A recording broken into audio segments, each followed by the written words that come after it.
Баршаңызға сәлем. Бүгін ласточка бұрышын қыста пайдалану үшін қатыруға дайындаймыз.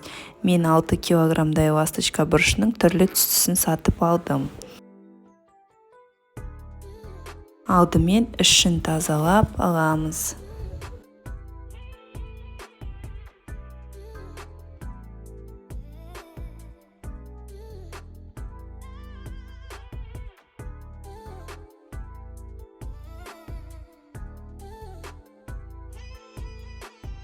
Енді ішін сыртын жақсылап жуып аламыз.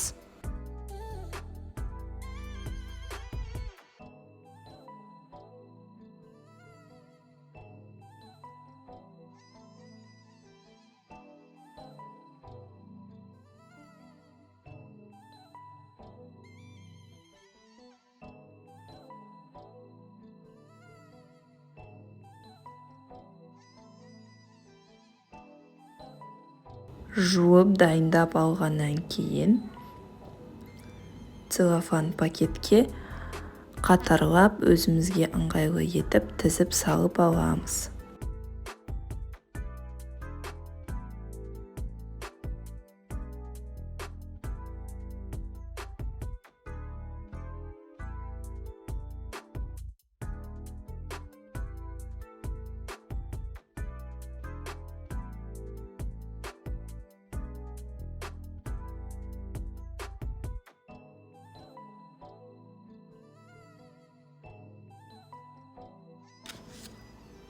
Менде осынша шықты.